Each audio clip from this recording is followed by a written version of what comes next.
This episode of the Troxel Podcast is made possible with support from ArchIT. Are you tired of standard IT services that miss the mark? Choose ArchIT for specialized, proactive IT management, BIM support, and robust data security tailored for architects.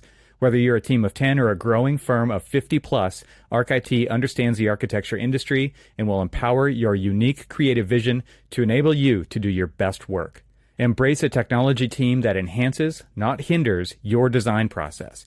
Visit getarchit.com for your free IT assessment and start transforming your firm and your tech experience today. That's getarchit.com.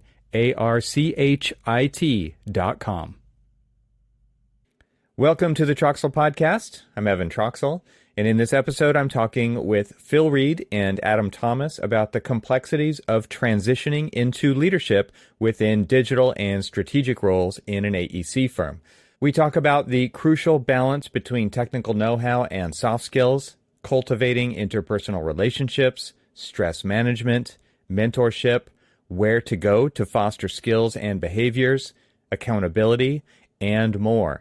You'll also learn about AEC Acoustics, an innovative retreat blending leadership and technical skill enhancement through collaborative discussions, which I will be attending in just over a month from now. And just for listeners of this show, Phil and Adam have extended an incredibly generous offer to get the early bird pricing, even though that time has already passed. So on the registration form, you'll see Phil's email address. And once you register, you can email him and let him know that you heard about it here, and you'll get that early bird price. You can find the link to learn more about AEC Acoustics and register in the show notes for this episode or on my website at trxl.co. You can also visit aecacoustics.com. Please help this podcast by subscribing wherever you listen, and if you'd like to receive an email when episodes are published with all of the links, like I just talked about, and other information from the episode, sign up at trxl.co. You can also directly support the show by becoming a member at the site as well. As always, thank you so much for listening, and now, without further ado, I hope you enjoyed this conversation about mastering leadership transitions in AEC Tech with Phil Reed and Adam Thomas.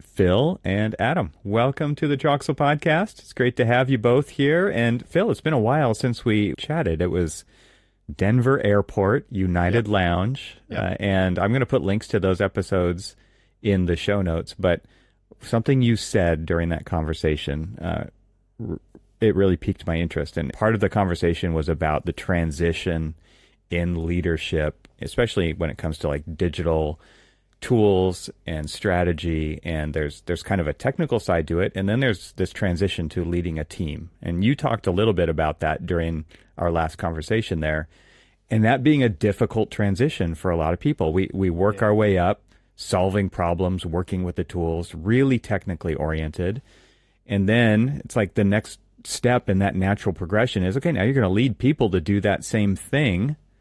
Oh, it'll be easy. And then we trip over those speed bumps that happen, right? So like set up the beginning of this conversation. Let's just go from that, and let's elaborate on that a little bit, because I think it's going to lead us in some interesting pathways. There is the kind of truism that you get promoted to your point of incompetence. Yeah, right. There's a name to that rule. I can't remember what it is off the top of my head, but it is. We should do this like Rogan and go, Adam, look that up for me. Can you? What's that thing called? It's not Murphy's Law. It's something else. I don't have an intern at my fingertips, so yeah. Right. No, so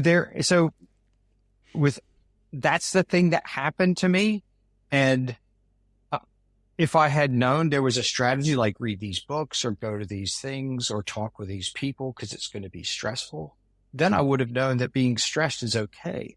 But when you don't know why it's stressful and it just feels completely unfamiliar, it becomes even more stressful. So I really struggled with that. And then only to find out, like, there's been people that have attended the leadership retreat after the fact that I managed during that very stressful time. They said, oh, you're the best boss I ever had. It was great.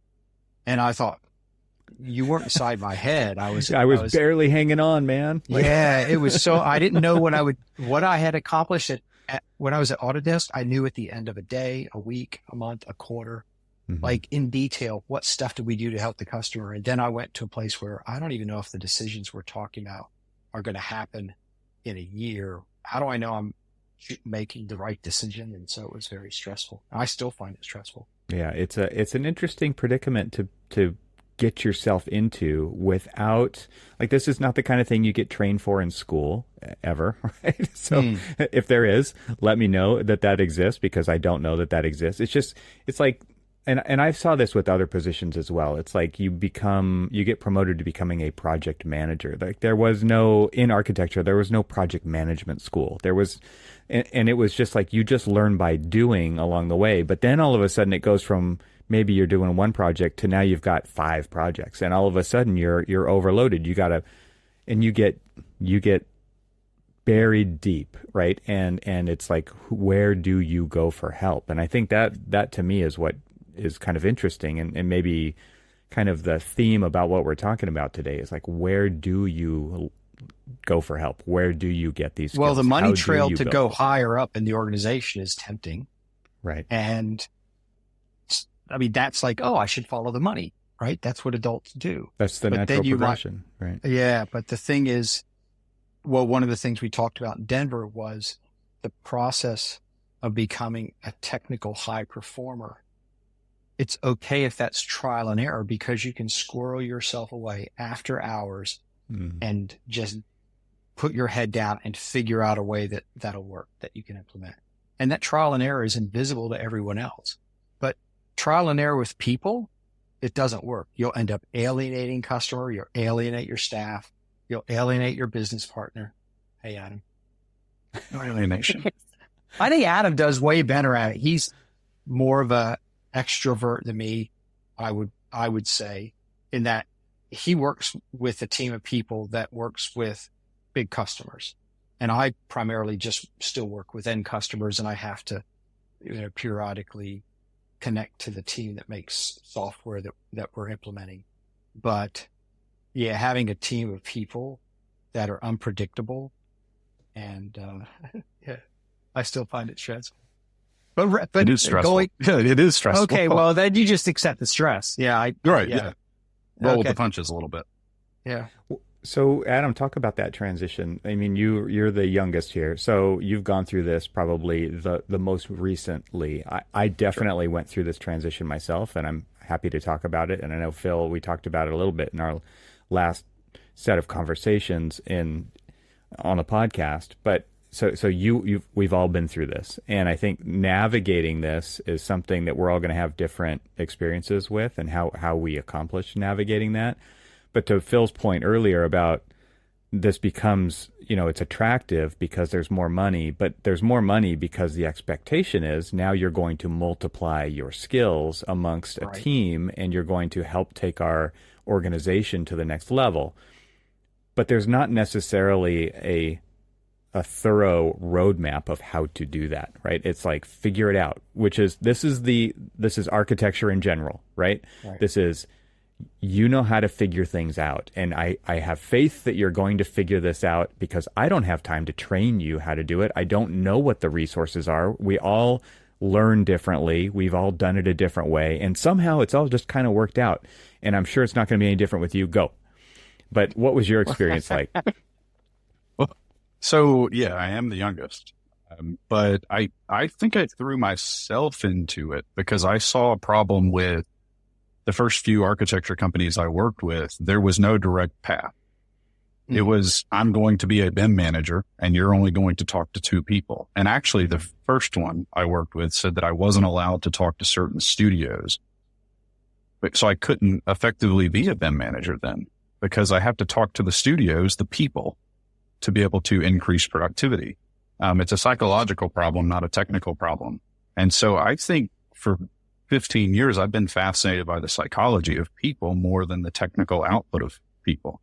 And if I can somehow roll with the punches enough to get someone to be successful in their own life, it comes back to their professional life, which goes back to their personal life, and it keeps building on each other.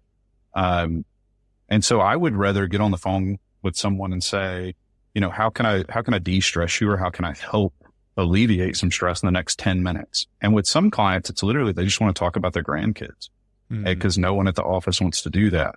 But that's coming from a place of a consultancy.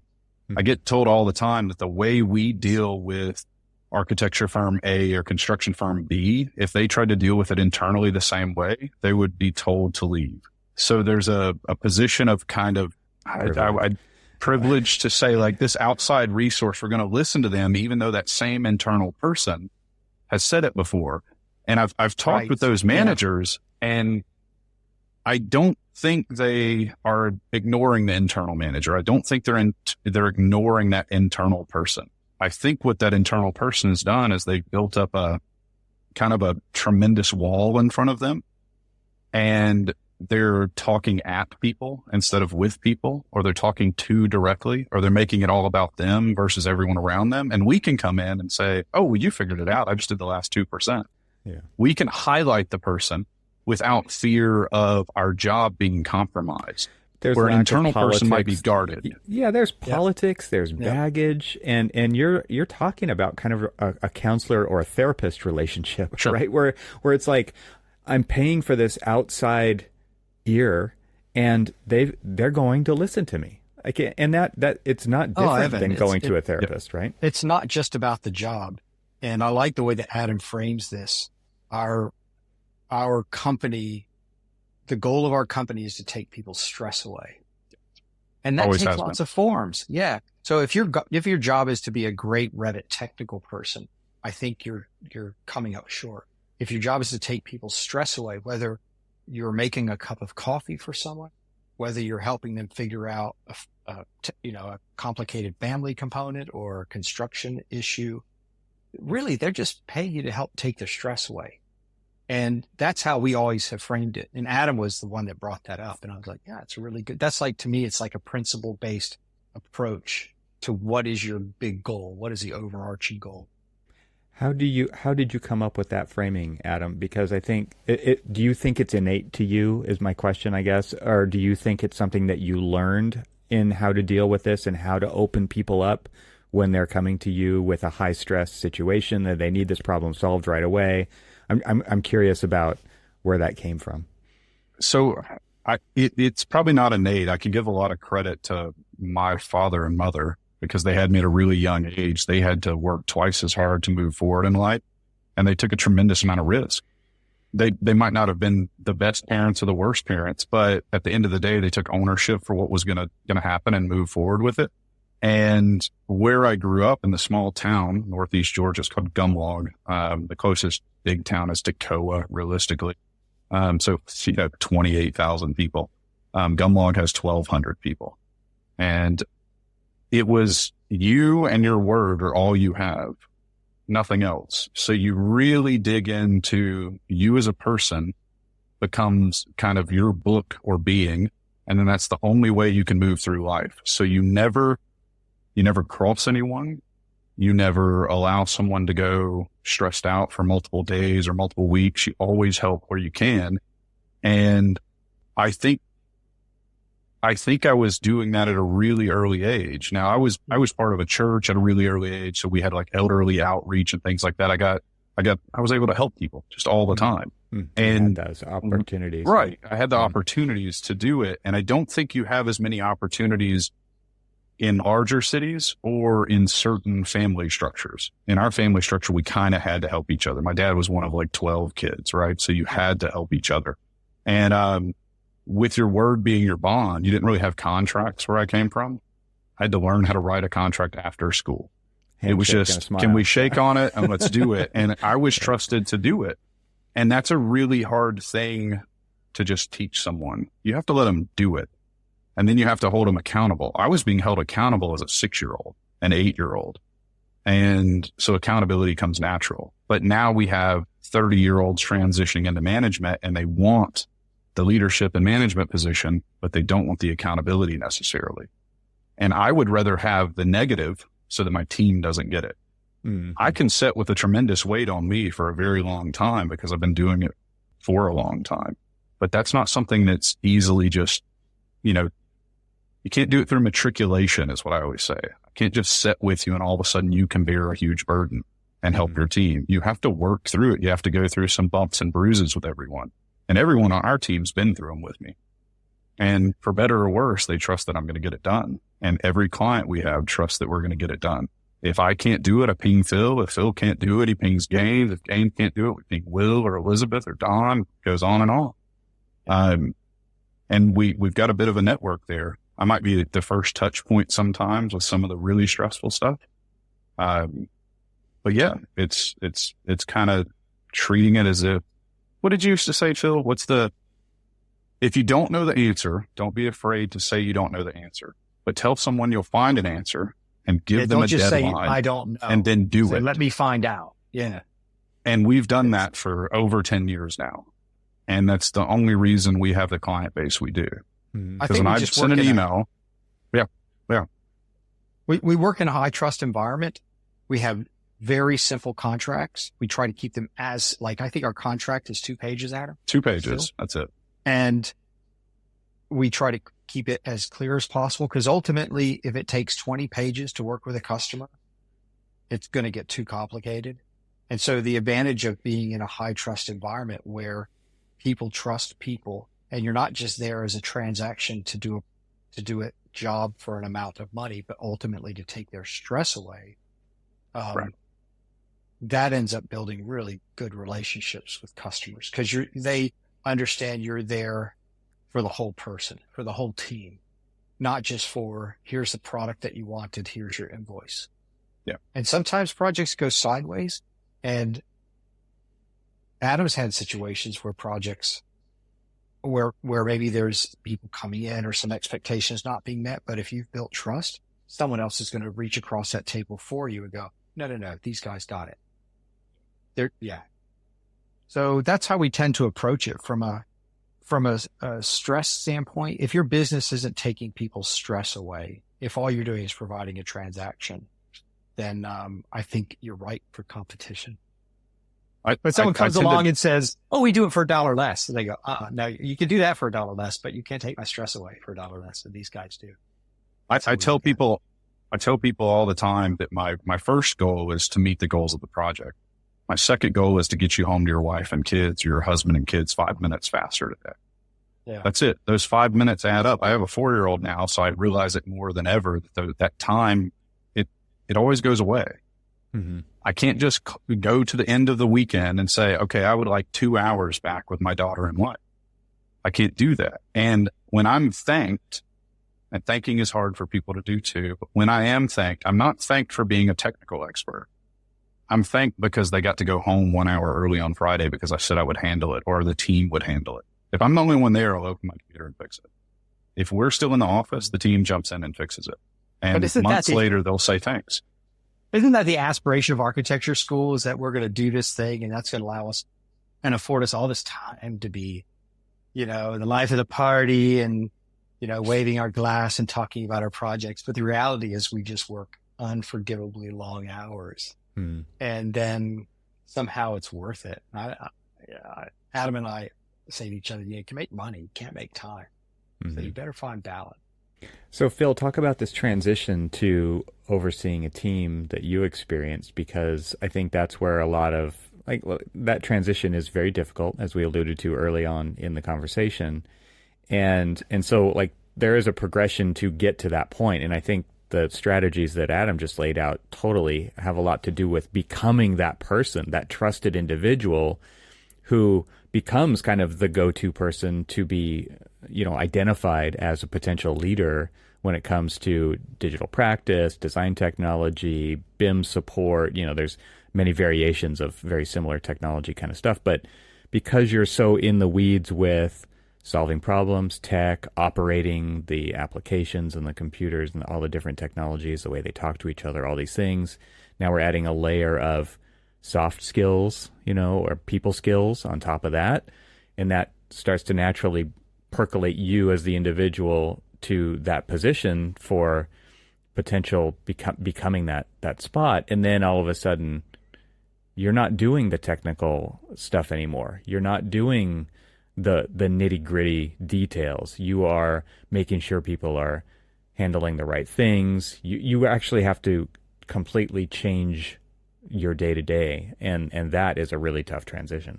Oh, it's easy for me. Managing people is so easy now. I just say, Adam, could you do this thing? And then Adam manages the people. Yeah. I mean, I've talked to executives now who've run multi-100-person large companies and go, how do you like structurally set this delegation? up? Yeah. And well, the last time I spoke to a guy that I worked with back in the 90s, and he said, well, I have teams of 10 and my team is 10 and they have teams. Each of those people have teams of 10 and it scales. Yeah. But it's hard to do that in a small organization because there's, the organizational structure is a phone pole. There's everybody has to do everything. I think Adam's great at it because he has people that he trusts and he delegates to. I don't really have to organize or manage a team. I'm primarily working with the chaos team and leadership of the Enscape and chaos team. I work with directors of companies that are implementing software, have technical issues primarily around Enscape. It's a go-to-market service. But as far as having a team of people under me, I'm still in that weird position of by the time I delegate, I would just do it myself. But you did go through this transition earlier in your career, right? And that's kind of where... Oh, yeah, I was terrible at it. Yeah, I was terrible. I was stressed out, and you can't... I mean, you're asked, you're like, oh, you're smart. You're going to teach all these people to figure this out. And then I would find out, like, Adam and I have a dominant gene where you just can't not show up, where you just can't not get it done. And not everybody has that weird dominant gene. And it is a feature in a lot of cases, but it is a horrible bug in a lot of cases. With 3 little kids and you got to be there on time and on budget. And I'm the, field marshal trying to march people along. I should just relax more. So managing teams at a big E&A firm, I had a team of people that I managed, probably a dozen people or so. It was stressful and I never felt good at it. I just felt like I was barely above water and I never knew if any decision, I mean, we were solving the technical problems, but you're so detached from actually solving the problem where you're turning a gear that turns a gear that turns another gear that, I don't know, is it turning another gear in the future? I still struggle with that part of it immensely, and I don't have to actually do that a lot in my day-to-day. What I do really like now from a leadership standpoint is, and I've learned a lot of this from Adam, and I finally just started talking to people who had been executives in big, successful technical companies just talking about, I mean, to be honest, I would go to breakfast with them. That's what I started doing is these guys I started with a guy that lived in the house 2 doors down. He worked at a company called Haloid, which became Xerox. And he was a technical consultant at the beginning of dry printing. And he loved it. And we would go to breakfast. And Ralph was amazing. And he would tell me stories and I would tell him stories.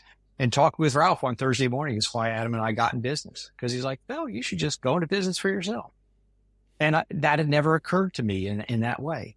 So it's the part of it that's easier for me is I've learned not to have the hijack in my stress center of my brain when I hear something that I don't like, because probably I just don't have enough information.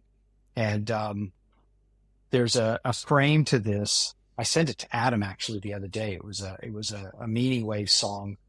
Who was that guy talking to? It was Akira the Don, and he was talking to Jocko. And so every time he hears something that's bad, quote unquote, bad news, he goes, oh, good. That's like a frame. Yeah. Oh, you hurt your arm. You blew out your knee working out. Good. Now you got time to rest. You didn't get the promotion. Good. Now you got time to be better. You didn't get the funding round. Good. Now you own more of the company. It's always good. And so I think the amygdala hijack is, I guess, what they technically call it, of hearing bad information. I just used to kind of get so stressed out. Like, oh man, I got another thing piled on my plate, where now I go, oh, well, I don't know what that means. What's going on? And then when you sit down and actually discuss, you're like, oh, that's okay. Right. Early conversations with Phil, when we would talk about this with, he was able to experience 20 years before me and go through 20 years of what he calls failures. So I should learn from those failures. That's why it's so easy for you. Yeah, right. If you have good examples, just don't replicate. Don't do what he did. And Oh man, if only my children would follow this. Hey, path. we make better grandparents. We know that. that's right. I'll be a better granddad. Yeah. I'll be a terrible grandparent. But I think we discovered the first couple of years of business when there's an itch, I tend to scratch it, and Phil tends to think around it. Or if there's pressure, I tend to go toward the pressure, and Phil starts thinking about what the pressure is going to do, and I just attack it because I approach things different ways. It's good. Yeah. I don't mind diving into a pressure situation because in my experience, pressure creates diamonds. So if I finish a presentation, the first question out of my mouth is, what could I have done better? Now, what itch can we scratch? I don't think that's a normal thing to ask people. But it's because I want people to hold me accountable. Now, Phil wants to be held accountable too. He just doesn't want to be held accountable for people he controls necessarily, or people that are under him, or people that work for him. I think everyone works with me. No one works for me. Yeah, I like people to work. Yeah, I like to work with people. I don't like to work for or. Yeah, that's right. So if you set up that relationship, what happens is your accountability is everyone's accountability. And it kind of takes the pressure and distributes it all at once. The hard part I'm okay for with me that. is that there's a mindset, and there's a venture capitalist named Naval that talks about this in terms of the owner's mindset. There's an owner mindset, and there's kind of the employee mindset. The owner mindset is you're the first thing when you start to wake up in the morning, and it's not even 5 a.m., it's 3:30 a.m. Now your mind is already thinking about, you got to make money for the day. You got 100 on the project. You can't just put the pen down at 5 o'clock at the end of the day. And that owner mindset, both Adam and I have that kind of owner mindset. And I think you want to look for people that have that same owner mindset where they take ownership. Who's the champion? Who's going to see it through? You don't have to chase people. And if they cost a little bit more, it's a bargain. Like, I don't want to hire rare. team members that are going to add stress, right? We're trying to take stress away. I want people that have the same mindset. They want to work on a team because they take the team stress away. I do think that people are fickle, and Phil is a 1% of 1%er in terms of how he thinks about things. And if he expects that people are going to think about things the same way he does, he's likely not going to find that person. And when he does, that person is going to butt heads with him every damn day, because they're not going to think exactly the same, but they're both ultra high performers. I've never had a single person reach out to me and say, Phil has failed us. Ever. He might have pissed me off, but he didn't fail us. He might have said something I didn't agree with, but everyone else agrees with, so we did it. And it's like, good. He made you scratch an itch. He made you put things in a pressure chamber. I don't tend to try to look for those people.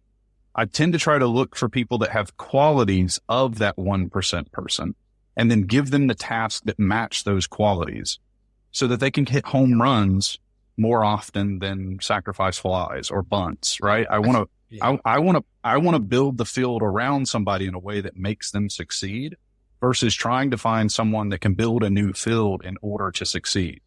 Yeah. I don't necessarily need that.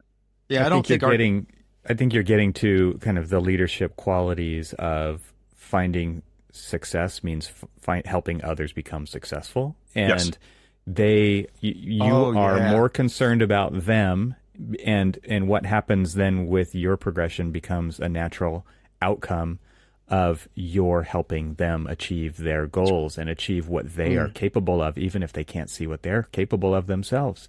You probably, if you have this relationship with that team, like you're talking about, you actually can see what they're capable of, even if they can't, and helping them achieve that raises the whole boat, raises everybody. Oh yeah. Don't think that Adam and I always see eye to eye. We have different ways of approaching things. I think we both have the same kind of characteristics around curiosity, around ownership, around responsibility and obligation.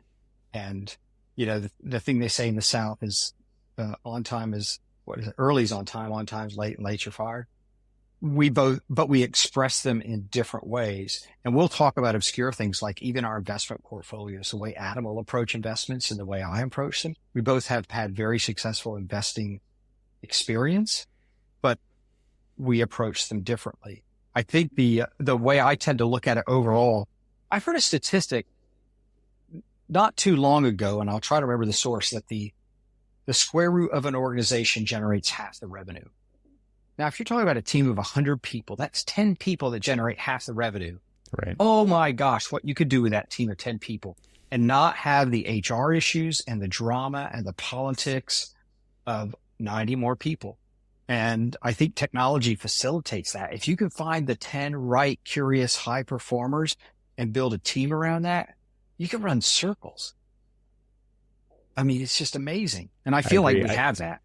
The whole tool stack of what we have at our fingertips now versus 5 years ago is completely different. And it really speaks to what you were just saying. Like if I was starting my own firm today, one person, I can probably do what 5 people did 5 years ago, right? Because of technology as a lever, the correct, using the right technology and the right application can yield so much higher results now because of the interconnectedness of things and just the onward march of progress here, right? It's incredible to kind of think what's going to happen in the next 5 years. We don't have a technical drought though, Evan. We have an interpersonal drought. Agreed. Yeah. I can create a team that makes the best technology in my team's eyes with fewer people than ever. But I still have to go sell that. And selling is about this relationship. Right. If you can't do this, you can't sell anything. You can't create anything. Something in a silo or in a bucket off to the side is not really a creation because no one can enjoy it. If I painted and my art never left my barn, am I an artist? I might think I'm an artist, but once others start to appreciate that thing, I'm really capable, but it's not. Right. I'm technically capable of painting, but I'm not an artist yet. And so I feel like something has happened, and I've seen it in the last 5 or 6 years where our interpersonal skills have actually diminished while our technical skills have increased. So I talk to people all the time, yesterday included. I went to lunch with somebody who thinks they are capable of being a leader and they're upset that they're not in a leadership position. And then when I asked them to define leadership, it said nothing about accountability or personal resources or psychology or stress management. Instead, it was, well, I've made all these cool add-ins for our teams and I'm not being respected for it. And I'm like, well, it sounds like you're a technical head. You're not necessarily a leader. Yeah, you're a very technical person. How about you work your way into that position? Well, I have to work myself into leadership to be a partner in the firm. Leadership is not a position. It is a skill set. I always say that leadership is earned, not given as well. You can attempt to mirror leadership-esque qualities, but until others start saying you are a leader, you're not one. It's hard. It's a big piece of it, I think, is just building trust, right? You have to build rapport. You have to build trust. And that takes time. And early on, you build trust and people want to know, okay, what's the angle? What's he trying to get at? You really just have to build honest to goodness trust where people really can rely on you and you're not in it for an angle. And that takes a long time and you can undo it quickly. That's a big part of it. It's, the leadership piece. I don't know that it's something that just has to be innate. I think people are more empathetic naturally. They're more curious naturally. Or they're either curious or not, or they have high in empathy, or they're high in other kind of characteristics of what good leaders probably do. But I think they can be taught to a point. Otherwise, they're just, I felt like I was blind to it. But once somebody pointed out, like, what are the ingredients? I was like, oh, so those are the ingredients? Oh, I have horrible empathy. I have an impatience gene that's severely dominant. If I'm going to be a good leader, I need to turn that. I need to be aware of it. And once you're aware of the ingredients, like even the craziest thing, Evan, breathing. Like breathing is a thing that you could do, of not jumping to the answer. Like I tend to get too excited. I want to just jump into the conversation, pile on. But pausing and thinking, or when you get news, like I do breathing exercises when I get stressed out. Oh my gosh, they're amazing. Nobody told me about these ingredients. You could just kind of like settle yourself. Adam does a thing, and he's taught me a thing where if you have to talk about something stressful, do it while you walk. That's like the simplest ingredient. It doesn't even make sense. Oh my gosh, does it make sense? Like just when you have to talk about something stressful or figure something out that's not going to be, may not be an easy answer. You got pieces that don't fit. Go for a walk. And the thing that I've learned working with Adam, I guess it's been this year's 11 years. Adam, did we just have an anniversary? Happy We're about anniversary. We're about to. Yeah. I thought it was June, end of June. It was August. This is like a married couple, right? I know. We don't care anymore. We stopped counting. We just love each other. But so the thing is, more times than not, early on when I have to go into conversation, and believe me, when I'm 20 years older than Adam, it's approaching things like adult-child relationships does not work. You have to both be adults. And then at the end of conversations, I thought I was so glued to an answer. And then we would talk about it, and we would end up coming with a third answer. I'm like, oh, this third answer is so much better. So I've just over time learned to trust that that's going to happen. And we even talk about it at the beginning of a conversation going, okay, now I want to do it this way. You want to do it this way. But if we talk about it, we'll come up with a better way. Yeah, there's two things there. One thing is never have a serious conversation setting. So if you can at least stand, I'm standing right now. I would never have a serious conversation or an interview or anything setting. You don't think well while setting, in my experience. You're not as creative. Stand up. If you can, go for a walk. I have 95% of any problem-solving call walking the rail trail behind our office. 95% of them, or I'm at least outside standing. Yeah. So that's the first thing. The second thing is don't say things how you think they should be said. Say things how that person needs to hear them to understand what you mean. That means you have to, I call it being a chameleon when I go to a company and talk about soft skill leadership. You have to first understand that person and then become a chameleon of that person and then say it how that person needs to hear it. I would prefer to say things direct. Phil, you're gaining weight. Lose weight. You'll live longer for it. Yeah. But that doesn't work. That's work not with an actual anybody thing, though. I want you to know I've been trying to lose weight. No, I'm actually in a pretty good fighting weight now. That's right. Yeah. I told him 5 years ago he was getting a bit tubby. No, he just did it on his own because that's how. No, it's I agree with Adam. I would rather be more direct sometimes and just cut to it, and then you burn bridge. So you just have. You can be direct with us. Oh, that's fine. We are okay receiving it. We just can't give it that way. Yeah.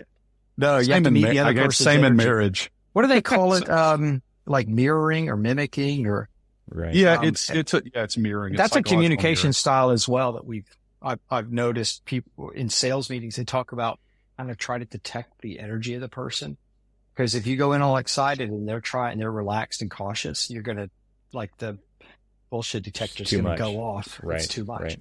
Yeah. So you have to meet that energy and listen to the cadence to how they're enunciating.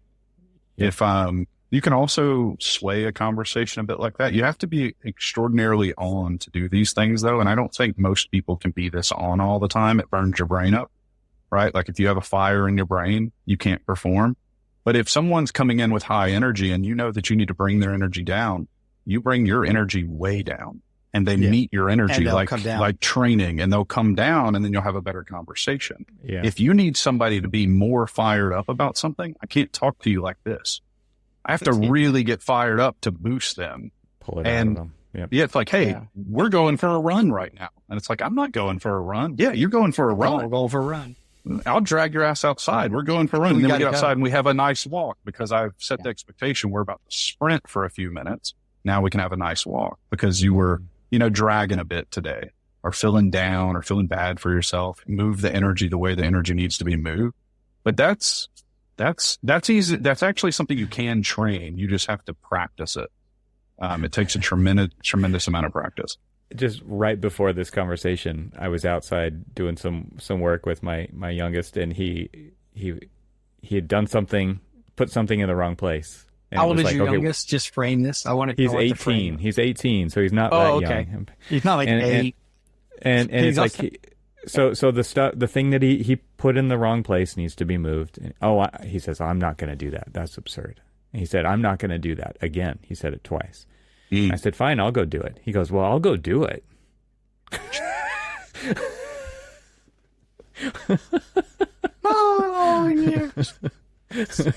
No, you won't. Right.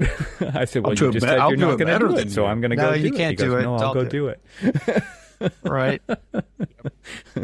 You just have to give them permission to want to do it, I guess. I don't. Yeah, it is interesting. If only there were a place where people could have more conversations like this. So this is my segue well done. into your retreats that you offer. You offer 2 different retreats. So you have a spring retreat and a fall retreat. Maybe let's just pay a tribute here to the spring offering because they are different from each other. And I know you have a banner that you put these under, which we also must address. These are called AEC Acoustics. This is where you can go to learn all about acoustical treatments and materials and sound attenuation, bad insulation, right. STS ratings, right? Yep. Sounds transmission, right? So let's set the record straight first around the name because that's the overarching banner of the 2 different retreats that you offer. But then we'll pay homage to the spring one, and then we'll get into the because I think what we're talking about here really lends itself to the fall retreat, which is coming up. Right, so let's talk about the name. Let me just go back up a little meta on this. You would not believe the flurry of text messages Adam and I went through going back and forth. I was so excited about this like acoustic idea, AEC Acoustics, and metaphors and icons and, why it's acoustic. And I thought it was so obvious when we got the little icon label. And my goodness, architects going, why are you doing an event about acoustics? It's kind of niche. I mean, to me, that icon is the metaphor for why it is so obvious. By the way, no one else had an issue. Engineers didn't have an issue. Contractors don't have an issue. That is true. It was just architects that had the issue. But I probably remember this story really clearly. We were talking on the phone saying there has to be something that's conversation focused, not sponsorship focused, or just like hard teachings on PowerPoint or with technology open. And I used to play the guitar. Phil still plays acoustic instruments all the time. And we said, well, conversations kind of have a melody and a rhythm, right? We went really highbrow with it and said, I wonder if like acoustic something is taken. It had to have been, right? Because there's so many insulation companies and things like that. And I got on hover.com, AEC Acoustics. No one has this. Yeah. Why don't they have the .com for this? I was like, I'm going to put it in the cart just because we should grab we're that. Talking about rhythm and melody. Every business starts with a website. You have to get a good domain. Right, exactly. So if you ever had a conversation with a company that's not in rhythm or not in melody, it's a terrible conversation. It's a terrible company to work with. But if you go into a business and talk to them and they have a rhythm and a harmony with each other, you're like, this is going to be a really special project. Right. So why not set something up that attempts to allow people the opportunity and the place to develop rhythm and harmony and have conversation? That's where it's Adam used to always say the best part of every conference were the conversations you'd have after the presentation. Because during the presentation, that whole presentation always works. It's amazing. It's like, look at this technique. Yeah. And then you ask the speaker a question quietly. You don't want to ask them in the class and embarrass them or ask them a tricky question. So later on, you kind of corner up and you go, so what's the deal with this thing? And they go, oh yeah, that doesn't work. Here's what you might want to do it this way. So under perfect conditions is how I know in front of 100 people. Yes, it works. But when you want to do it a little bit off script, oh yeah, that'll break. So Adam used to say, these presentations after the conferences are the best part of the conferences. So that was kind of a meta theme. The idea of something being acoustic is that it's quieter. It's the acoustic version of the louder events, which are all great. We have to go to them. But sometimes you just want to get away from the noise for a while, get away from feeling like you're being marketed to at every moment, you're being advertised to. So it's the acoustic version of those conferences. MTV Unplugged. We thought about like BIM Unplugged. That was kind of a thing. And Adam and I had been talking about this a long time, and there just didn't seem to be the right inflection point. Because we had some great, we have Autodesk University, there's Basecamp every couple of years. We have Built in North America. And then when it looked like Built wasn't going to happen this year, I was like, Adam, if we're going to do something, and we're not going to have an event with 500 people or even 100 people, I think part of that acoustic theme is that you have to be able to have honest conversations with people and get to know people. So keeping it at 50 is one of the things is like, we're not going to have an event of 500. We're just going to have an event of like no more than 50 people. Oh, and coincidentally, that's how many people fit on a motor coach to go for an offsite. Right. So instead of having the first motor coach that everybody rushes to get on, then you have another bus with 3 people kind of like going, oh, this is a boring bus. Yeah. Right. So you just want to, and it removes complexity. Like all the stuff Adam and I talked about, like a conference that doesn't have lanyards, doesn't have PowerPoint, doesn't have big brought to you by signage, doesn't have obligatory marketing sponsorship. It's just like, let's just gold tier, kind of turn all that. No. And people have asked to sponsor the event, and we've said, I don't want anyone turning into Lake Swan Camp saying brought to you by. It's just like, no, this is about you. It's about good food. The best things in life to me are good meals with friends. And so it's about that. It's about sharing with people that you trust. So that's the overall idea of AEC Acoustics. And if you look at the only thing I did that tweaked it, because Adam like went out and nailed it. It's like, okay, it was a word bubble with a sound wave and the nice colors, the blues. And I changed the word bubble just to make the second little, what are those little pointy thing called on word bubbles? Yeah, like the waveforms. No, the little pointy bit. So I was like, we should have 2 little pointy bits, which indicates it's... Yep, that's right. Yeah. It's a conversation, not and one underneath that image, there was all of these red lines where things lined up and stuff, and I was sending it back at him. And then the other thing was the waveform. Instead of being waveform, it's a metaphor for a skyline, which is a reference, of course, to AEC. Mm-hmm. And then we're like, so proud of ourselves. And like, see, I'm not intelligent enough to... I'm not intelligent enough to go 100%. I just had to get it to 95%. 95%. And then hand it off. And then you off. show it to people and they go, why are you guys doing acoustic events? It's kind of niche. Come on. So yeah, so it's like plans. So we did the fall event first. That was in 2020 during pandemic. And Evan, you and I talked about why that was important to me personally. And then Adam has endeavored to do a technical event focused on best practices and really getting people in a room to figure out, nobody knows what's going on, but what are some good vectors? And we held the first one this spring, and I thought it was just a wonderful success, like suspiciously wonderful. It was great. Like some smart people, really super smart people. Like Harlan Brum was there from Autodesk, and Carl Storms was there, and Craig Barbieri, like really smart people, and saying some wonderfully complimentary things. Like somebody back, we were chatting one day on the deck, and this is a very modest environment. It's a camp in North Florida. But we book out the whole camp and then we bring it fits with the acoustic it does theme. And somebody said, we need more of this. What do you mean? He goes, this, we need more of this. And he's standing on the deck looking at the lake, and he goes, we just need more of this. And I thought, you know what? That's it. It's okay. It's on a That's a good endorsement right there. Yeah. We need more of this. So yeah. And this is a guy who goes to all the big events that we love, but sometimes you just need to unplug a little bit.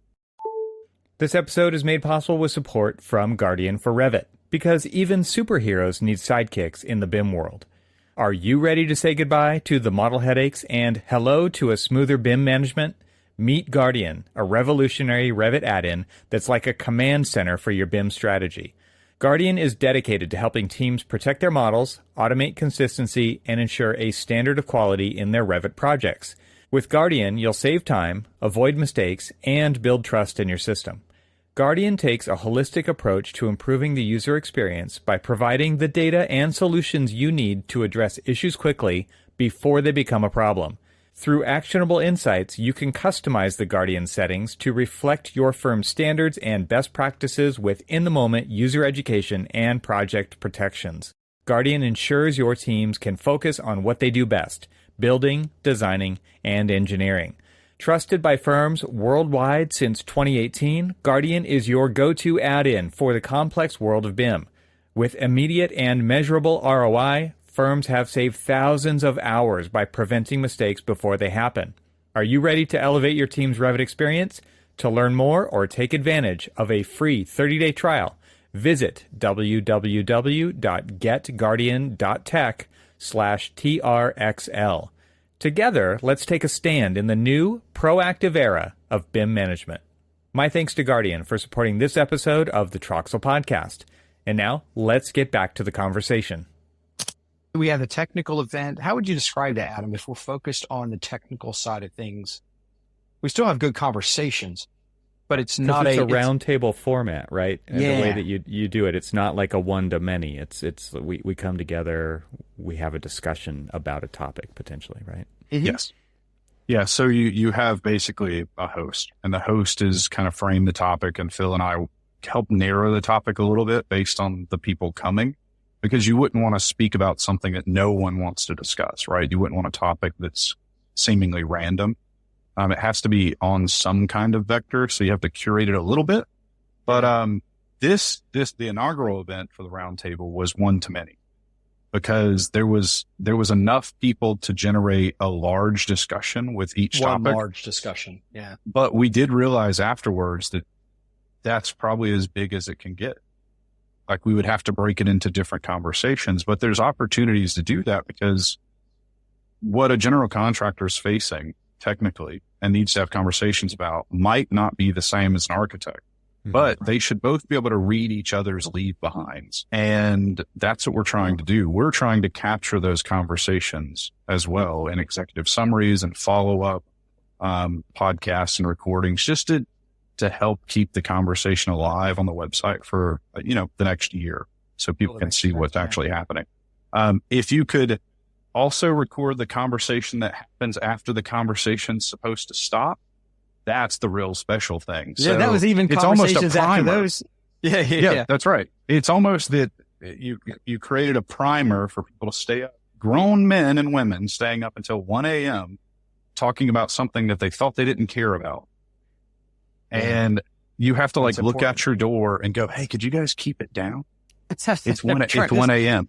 No one's drunk. They're like, no alcohol. That's right. Not loud drunk. They're just talking about. They're not. They're just having conversations like, oh, I really appreciated when so-and-so brought up this. I haven't thought about it that way. I gained a tremendous amount of respect for people that in our industry, you would not know they exist. And they came to this conference, and I'm like, why are they hiding? Yeah. They have a wealth of knowledge that their team understands they have, and they're moving into a management or leadership position, but the industry needs to hear them. There was a tremendous amount of value in doing that. And my family got to come. So it was really easy for me to make the decision. In line with the idea of being the kind of quiet acoustic environment, there's a lot of posturing in the industry. The people that get to speak get recognized. There are so many smart people that don't have the I want to speak gene. But when you get to know them and talk about what they know, you learn a lot. And I feel like, this is an environment for t-shirts and shorts and leave your expensive watch at home. We don't even have lanyards. That's just another complexity for creating an event for 50 people. And you have these, if we're the conversation after the presentation, well, to Adam's point, we end up being the discussion after the conversation. It's like it goes to a deeper level. Another level. Yeah. And it's if I said there's 50 people at AU that I've got to catch up with, they're all there. Right. Marty Bros Maneth, who was the original Revit product manager, was there, and Harlan Brum was there, who's the present Revit product manager. We had good discussions and got to be part of that as well. And I think we just don't have enough of that. We have so many technical discussions about finishing the project where teams have to get together and talk about, okay, what's going on this week? What's the deadlines? What's going on? But from a leadership standpoint, the idea of getting together and going, okay, how's the team? What's the energy like? How are people doing? What's happening? Yep. We don't have conversations like that. That's right. I think that even happens at the technical event. So I really like this balance of having an event that's technical where we can share things, or at least vectors with the industry. Like Carl Storms did amazing. I think he was the first facilitator. He talked about AI, and he had been going through a series called 100 Days of AI where he was testing out all this stuff. But Carl didn't get up and speak and tell us what he thinks for an hour and a half. We went around the table. I learned about tools and technologies I didn't even know existed that have nothing to do with visualization. It was amazing. That's right. So the technical event feed that part of me that is curious about all these tools and all these techniques. They're hard skills. You could probably get on a vector. I don't know if everyone's ever been a part of a book club, right? When you go to book club, you read the same book and then you discuss the chapters. This is like a book club where everyone read a different book, but you get to learn what book they read. Right. So I can say I read 30 books this year now because everyone read a different book. Or you may have read part B of the same book and I read part A. Because I'm from the South, I may have interpreted what the book said differently than somebody from another part of the world. And those conversations are well, as we learned, they're actually really difficult to facilitate. And we need to have more like learning objectives, learning cues, or ways to get conversations going instead of just setting. Because my number one rule is conversation should be when you're standing up or moving. We set the whole time. Right. So I learned immediately that we had great conversation, but we can still do better. Mm-hmm. And I actually think this roundtable event is a good segue into the leadership event. So for the technical people, they're highly technical and want to discuss things in broad, but it doesn't have a psychological aspect at all or an empathy focused aspect. Come to that event. But if you see yourself being moved into a position of empathy and adaptability, and you're going to have to start taking accountability for things at a higher level, you should come to the second event. You should now come to the leadership event. Yeah. Or if you want to do that, you aspire to do that, then you should come to the leadership event. Look, it's hard, the transition from technical guru, where you are holding on and in control and you've got hands on gears and dials. You know, the metaphor might be like, you know, the steam engine, and you're the engineer of the engine and you've got all these dials. And now the reality is, I think, in order to be very successful, you have to let go of that. And learning to let go is stressful. And we've all dealt with smart technical people that will have it their way or the highway, and this is how we're going to do it. And boy, do people just not trust them. Because you can't enjoy the success of doing it that way. But if you'll actually let go and trust. I read this about Churchill during the war. He would have loud yelling matches with his generals, but he never overrode them. And his thinking was, if he was right and they went into the next campaign, they couldn't take ownership of that. And if he was wrong, they would despise him because people were, you know, what happens.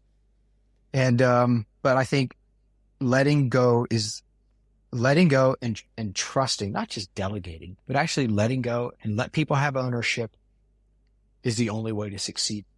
And it's a hard thing for technical people to do because we have been conditioned that the way to success is figuring out the quote unquote right answer and then making sure that that right answer is implemented. And sometimes the right answer is, I had a great mentor, and Adam knows him, Dave Heaton at Revit Technology and later Autodesk.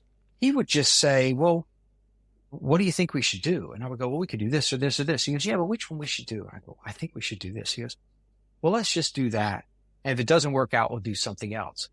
And that answer to doing something a certain way of, well, let's just do it that way. And if it doesn't work, we'll do something else, was so freeing and so stress relieving that if I was wrong, I was going to be accountable and demoted or whatever. It's like, oh, well, then let's just do that. And then we'll do something else if it doesn't work out. It's like, oh, not only can we do it this way, and I think that's the good way, but if it doesn't work out, we could do it another way that I think might be the good way.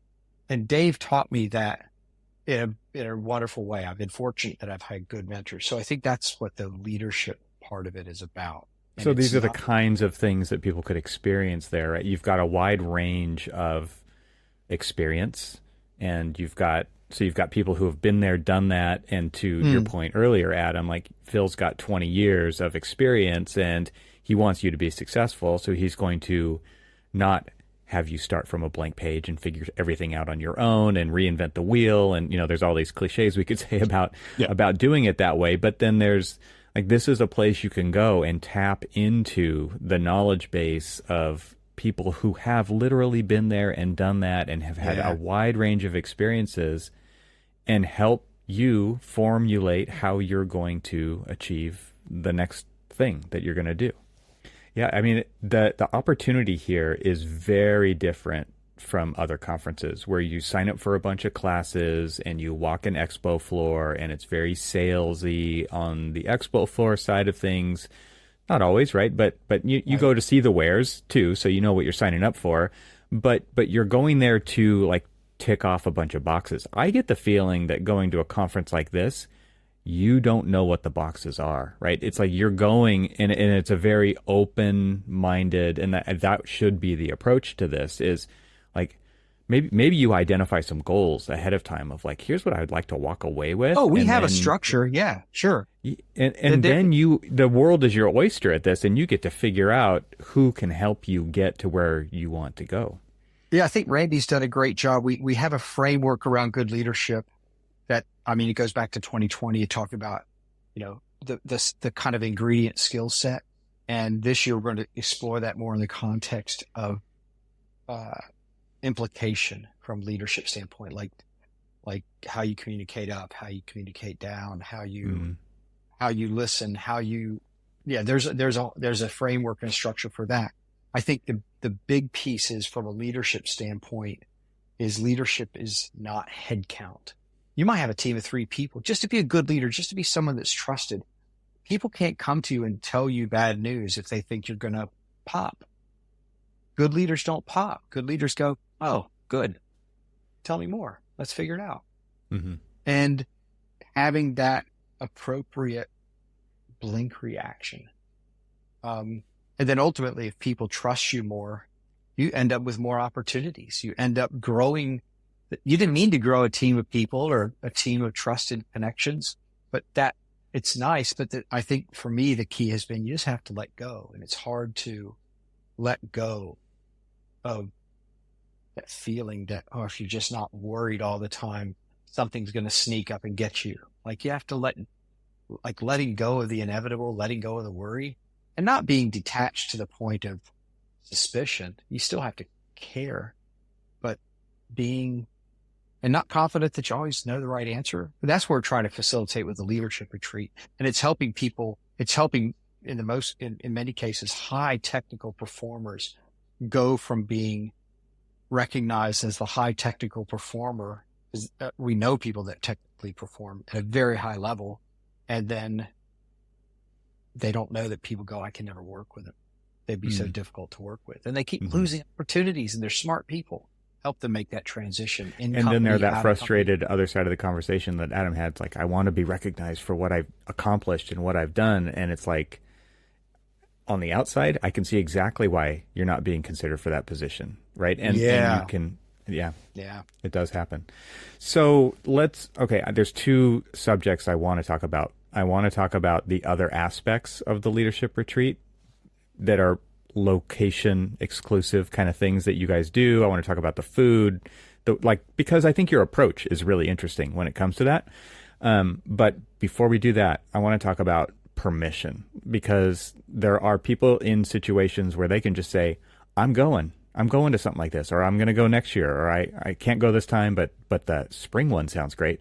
Right. They have that ability to do that. But then there's a lot of people who are like, man, I really want to do this. I have no idea how to get approval for that from my organization, from some leadership. Can you guys just talk about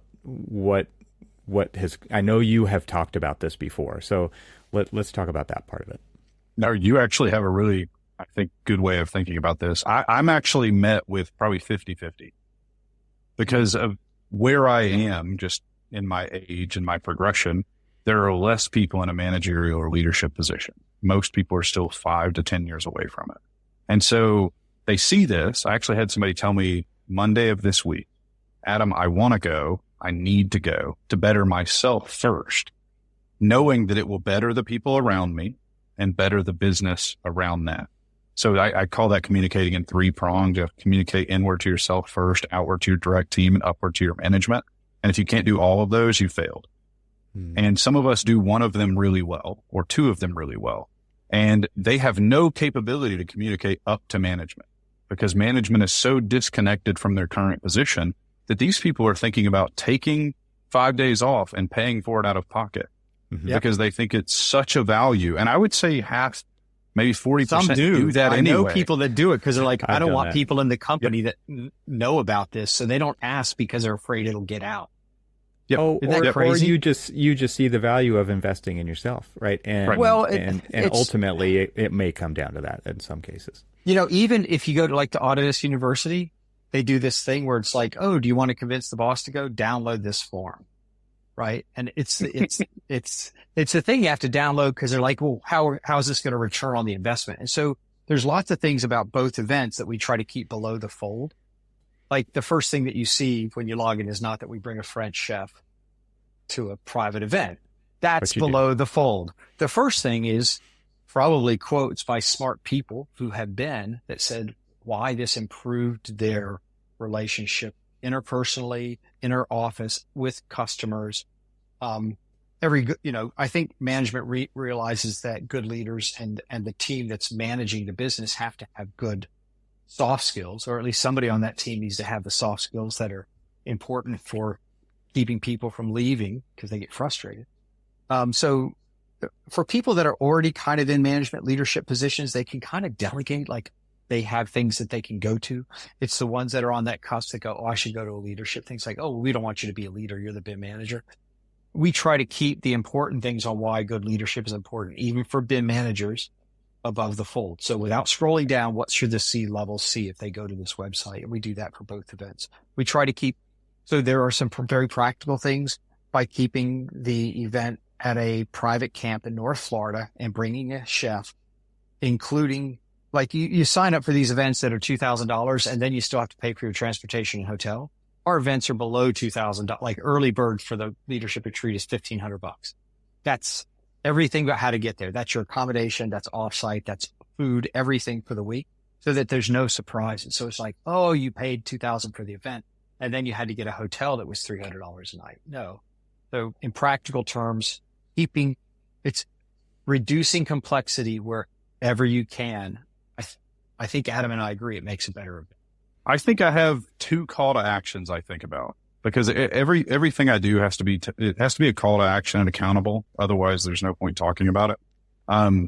One is like, if you're thinking about one of these events, show management that whoever signs off on your budget, show them the videos, let us speak for it. So you don't have to. Yeah. That's the first thing, because then we're accountable to that manager, not you.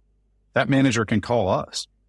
You call Phil or I. We'll both have a very different conversation, but both conversations will end with you wanting to send someone to go, and hold us accountable for the event, not the person asking to go. Secondly, if you're in a position like the many I've talked to in the last couple of weeks where management doesn't apply a budget to them, I would say roll the dice on yourself. It's a cheap enough entry fee and it's a quality enough outcome of conversation and networking, and just the psychological part of it and the empathy part of it and the managerial part of it. Gurus charge $30,000 for this. Do you want to go to Tony Robbins, or do you want to go to Randy Ben? Randy Ben will teach you everything Tony Robbins is talking about, but with no ego. And it's not $30,000 to go see him, and there's armed security around the building. So take a risk on yourself. Like if I was in where I am now I would like to believe I would be in a management role, but let's just say I'm not. I would take off, and I would take a gamble on myself, because that gamble pays dividends. If you think investing in NVIDIA 3 months ago or 4 months ago was going to pay dividends, invest $1,500 now and see the dividends in 5 years. So I would say that there's two ways of solving that problem. Hold us accountable, first of all, because that's what I want to be. I want to be held accountable for anything we turn over. It's up to us to justify it for your management. That's right. Yeah. Let us speak for it so that we don't have to train you to speak for it. And then come learn how you're going to speak about it for others and fight for others to do events like this. I don't suspect this will be the first event of its kind. I think it will be replicated. I think it will be replicated all over the world in the next 5 years. I think that people are going to get back to a kind of a grassroots, smaller format, highly conversation-based retreat. I think people are craving it. Everyone I talk to craves it. It's just always, well, I don't know if I can take the time off. I don't know if how to explain it to management. Let us explain it to management. It's the kind of thing where send them the podcast. Go ahead. Well, I think we want to create an event that if people said, I would spend my own money to go to this, but for some people, they go, fortunately, my company pays for it. But for other people, they go, you try to create an event that people say, I would spend my own money to go. Because I go to technical events that I think some of them, I mean, I know I have to go to, but I wouldn't necessarily spend my own money to do it. And so if you create the kind of event that people would personally want to attend, and we have people that do, and they've told me why they do it that way. They pay for the event, they take personal time off. Then you're creating something that's authentic. It's personal, right? That to me is what makes it so valuable, because I think a lot of people go to something like an Autodesk University. There's thousands and thousands and thousands of people. You can actually go hide there, right? It's in Vegas. You can actually just go to a casino the whole time if you wanted to, right? There's no accountability in that. And you do. In a small event like this, it's extremely personal, and it is interactive and participatory, and kind of what you put into it, I think you're going to see dividends on getting back out of it. But it is completely different. And you can still talk about the same kinds of topics you can with AEC leaders that you have access to at either one of these events. One of them, they're going to have 5 minutes for you max.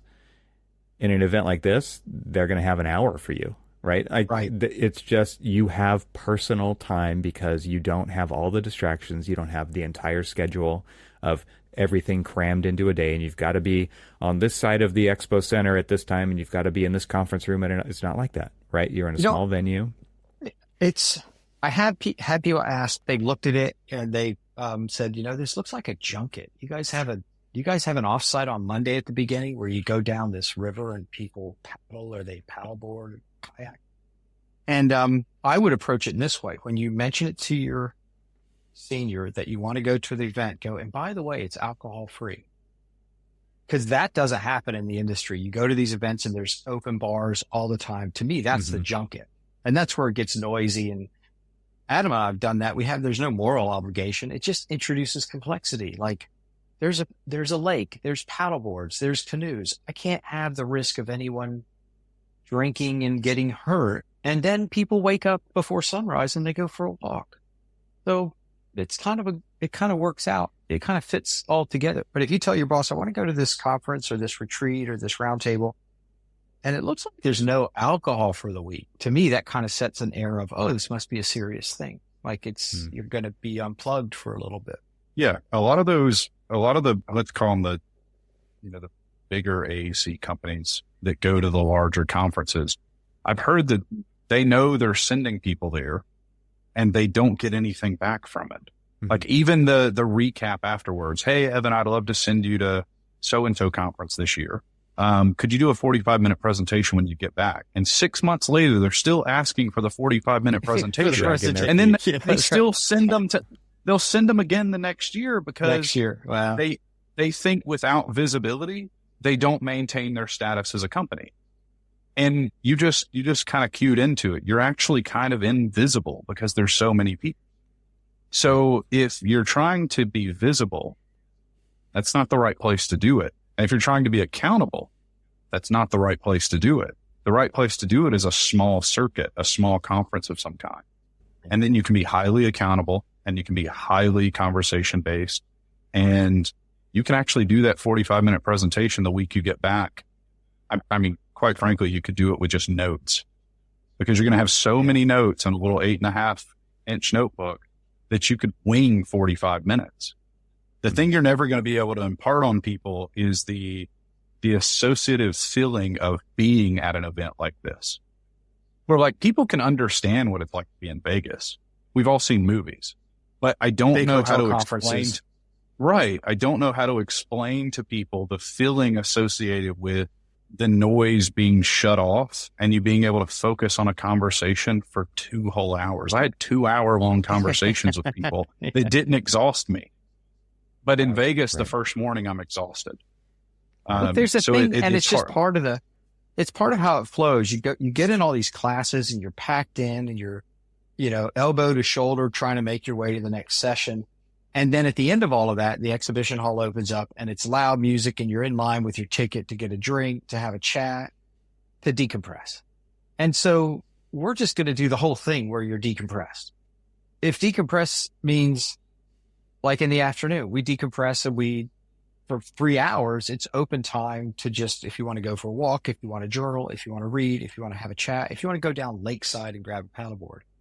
And then after dinner, like Randy will go, guys, let's just go down to the dock and watch the sunset. at the lake and we'll have a wrap-up session. Like, why have a set aside time where you decompress? Why not make an environment for a week where the whole thing is meant to decompress and reconnect with people? Try to put your phone down for a bit. I mean, during the open time, people have to sometimes send email and get back to the office, but create an entire week where people can decompress. And I was really nervous about the first event of not having alcohol because we were going to do something a little different. And someone came up to me at breakfast and said, you know what, normally at these events, I would be a little hungover in the morning and I'm kind of tired and groggy. But this morning I woke up 15 minutes before my alarm went off. So I thought, I'll just go for a walk and watch the sunrise. It was really nice. And I thought, oh, that's what I like. Yeah, go Nice. watch the sunrise. I mean, when's the last time you watched the sunrise? When's the last time you watched the sunset? Like those moments, it's a beautiful, quiet time. And doing that after a nice meal with peers where you're learning stuff. Anyway. Yeah, cool situation. I think there's one thing that I learned that is probably not apparent, but it's a huge value add. I learned it at the last event is I used to go to the large conferences to see the new things, see what people have been working on. I saw more new technology from just Kerry Thompson alone than I would have in an entire exhibit hall from one man. Some guy from New Zealand. He came all the way to this roundtable event. He's a mad halfway across scientist. the world, and he was the expert between classes. Like, hey, have you thought about this for doing this? I use this for this other thing. These other 3 tools have helped me do this. And I'm like, wow, you've just done $50,000 worth of marketing for those companies. You should really get a kickback from it. But I learned that if you're going to see the new things, the people that are there are highly curious and know what the new things are. I have conversations twice a week with startups. Yeah. I can tell you 100 pieces of technology you shouldn't be using. And I can tell you the 3 you should care about. Phil can do the same, but we're not going to go set up a booth at a large conference to tell you those things. We want a small group that's polite and casual, and we can do it there. But just from there's Kerry a lot alone, of times I had a conference Kerry's full of great. products we could talk about. No, you go to conferences and there's booths and there's this technology. It's like the presentation where it works in front of 100 people. This technology is amazing. You go back to the office a week later and you're trying to catch up on work you missed a week forward. You start playing with it. You're like, oh, this doesn't do what I thought it would do. And then you have to kind of go through the stages of grief to figure out if it's even going to work. I like the nice thing about talking to people that have used it that can tell you where the landmines are and how to, okay, it's really good for this, but it's not good. But don't think it's going to meet your expectations over here, but here's why you still might want to use it. Like, to me, those conversations are really valuable. It's, the thing about the leadership retreat is we make these transitions in life from being a young technical person to then having families and mortgages, and there's stresses outside of the office and inside the office, but it's just like the leadership retreat has helped me in my own just personal life, trying to just, the kids are getting older. Like, what's your purpose once the kids are grown? Why do you keep wanting to do what you do? I still think struggle is important in terms of purpose and having something that you struggle with, but like learning to let go and learning to find good mentors. Randy Ben is a wonderful mentor. And the fact that we get to sit in a room with him and we talk about these topics. And then I notice that people will go away and have one-on-ones for half an hour or an hour. And I don't know what they're talking about and I don't want to know. So the thing is, like at the roundtable event, all the stuff that we learn there, we can share in whatever form we want to. Whereas at the leadership retreat, what you learn can be shared, but what is shared stays. We don't have executive summaries of the leadership retreat like we would have for a roundtable event. Maybe sometimes people share things that are a little bit close to home. Stays inside the retreat. That's why it's right. It is a safe space. Yeah. Randy sets the ground rules for that right at the beginning. He's like, what we learn, you can share. What we share stays here. And people respect that. Yeah, that's cool. Well, I feel like we should wrap up, but I can't finish without talking about the cuisine aspect of this. Can you talk about that? Because I think this is an anomaly when it comes to conferences and how you handle this. Well, we like to have the big fancy dinner at the end of the event. We're like, well, why don't we just do that all week long? So I've known Chef Charles. 3 fancy dinners a day. I know, to the point that people go, actually, last year I was like, Charles, it's too much food. It's amazing, but we can't do this 3. Yeah, Chef Charles is a French chef who started his apprenticeship when he was 14. And there's actually an interview, a long form interview on YouTube with me and Randy and Charles. And you just get to see the wonderful, beautiful energy and spirit that he is. And without exaggeration, he prepares meals for heads of state, for rock stars, for multi-billion industry executives. And then he loves to come to Lake Swan Camp and be part of this group and make cookies. And he's just wonderful. So what we do is, Lake Swan makes amazing food. It's camp food. It's camp plates. But I thought, if we could just have some, I was thinking the second year, like, who could we have? And I realized Chef Charles is just, I should just talk to Charles. And Charles drives his own car from Charlotte. He goes to Sam's or Publix or wherever he gets all the food, because you can get certain food with like ordering systems, but Charles wants certain things. I'm just about to release a menu. Adam's seen it. He does an amazing job 3 times a day for our on-site, off-site events. He'll have snacks ready, infused waters, because you got to have nice, healthy drinks. And they love him. They love him. Chef Charles shows up. He comes out. The food is not served like you stand in line and ask people for more of this and less of that and could have a little more of that. It's all served family style. So you might have to say, Adam, could you pass me those potatoes? It's like a table full of people passing each other food, and the food comes out. Charles plates it. He brings it out. He describes what he did. And, then he goes, bonjour, y'all. And he goes back to the kitchen. Look, you just said it. My favorite part, right, is that because he's French and because he's polite, he doesn't just give you food. He tells a story about the food. He does. And then he presents the food. He does. And I've never been to an event in my life where you can have 5-star dining in shorts and t-shirt and feel comfortable and feel like you're at home. And he somehow does that by telling a story and then saying, if you need anything, let me know. Have fun. Oh, yeah. Charles, it's amazing. He loves it. He's just wonderful, wonderful energy. Oh, Charles' son works for Autodesk. He's the HR director in EMEA. Like, that's just a weird thing. And, but Charles will come out. Yeah. So it's a little aside. I get so excited. He comes out, he describes what he's done. He puts plates out, and every dietary restriction is covered. He knows all of that. And, but he's just part of it. Like any event, I don't think we've ever been to an event where the chef comes out and talks to you and says, this is what's going on and here's what I've done. And so there's just a wonderful familial event to that. And, I think the best things in life are good meals with friends. It's such a simple thing, but there's nobody sweeping under your chair and trying to get you out so they can put the next table in. And I remember I get giddy now when I see people pull out their phones when Chef Charles brings out food and everybody's like taking their own little photos. Right. But then it was Nick Kramer. He's the director at LPA on the West Coast. And Nick looked at me once and he goes, Phil, I'm eating Instagram food on camp plates. And I said, yeah, that's okay. That's a good one. I like it. It's authentic. It's authentic. It's Instagram meals on camp plates. Yeah. Like, the plasticky, how camp plates kind of clink and clank, like your school trays when you're a kid. It's that sound. It's not fancy silverware. Yeah. One story I have to tell is my daughter came. So she was 3 at the time when we, the last event came to the roundtable event. Mm. And we don't do sugar. Like, we just don't eat sugar. She doesn't have sugar. She doesn't have iPad. She doesn't have phone. She plays with Legos and she plays outside. That's what I did. That's what she's going to do. You can learn the computer later. You can eat sugar later. And Chef Charles brought out like a pound cake he had made with ice cream on the side and went to set it down in front of us. We're like, we'll skip this. And he goes, you'll have Chef Charles pound cake. You'll have Chef Charles ice cream.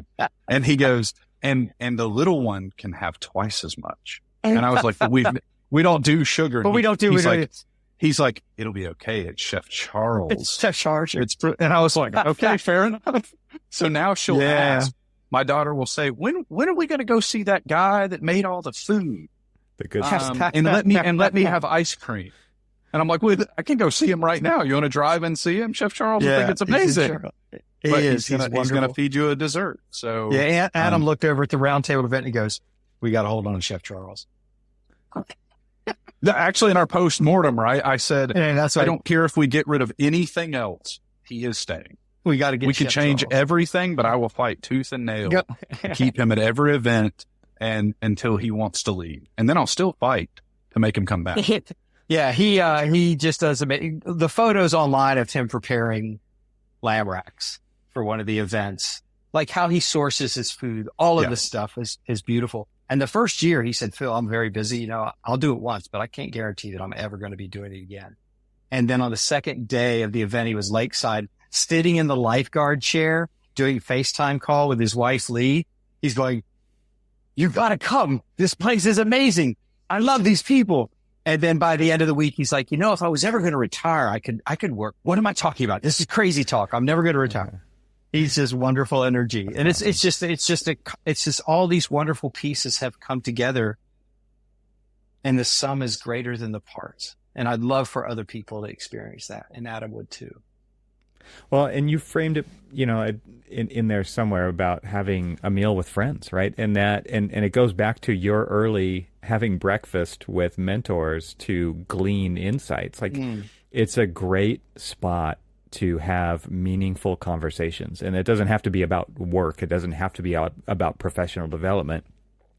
But all of these things, we know they weave into each other in different ways. We find something that you pull out of this conversation and it applies over here where you would have never been able to connect those dots should you not have been in that conversation to have that experience, right? So this is a place that is fertile for this kind of interaction and participation. And I think that is worth talking about. So I would just, at this point, I think invite you to give the details about what, when, where, you know, all those kinds of things. And we'll put links to all of this in the show notes for the episode as well. So I want you to tell everyone, but then everyone should also know that all of the details will be in the show notes for this episode. AEC Leadership Retreat.com. No.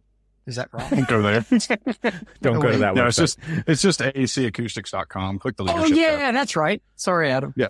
No, you're good. So excited. AECacoustics.com. Yeah. All of the interviews we've talked about, they're still live on the website from the previous years. They're all there. Go see how Chef Charles talks. Go see how Randy talks.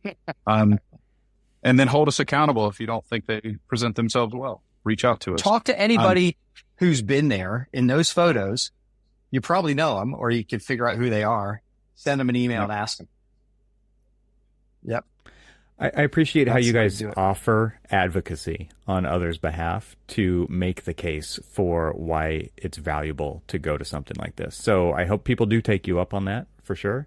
So I'll have links to your LinkedIn profiles and AECacoustics.com in the show notes for the website so people can reach out to you if they have additional questions, if they need help making the case. And thank you so much for having this conversation today. I think, you know, big picture, the transition from technical to people, from single to teams is a huge jump in one's professional development. And there is not necessarily a roadmap. And this is a great place to go get shortcuts so that we don't have to start with a blank page with people who have been there and done that in their way over, you know, various years and years and years of time. So it may not directly apply, but I think you're going to get some amazing ideas and amazing insight, and you're going to meet the people who have accomplished what you're talking about. So this is a great thing for people to definitely pay attention to, and I hope that everybody can, you know, 50 people at least will show up and be at this retreat. It's going to be great. Thanks, Evan. Thank you, Evan. Thanks to our sponsors, and thanks to our members this week. Find out how you can become a member at trxl.co, and I'll talk to you again next week.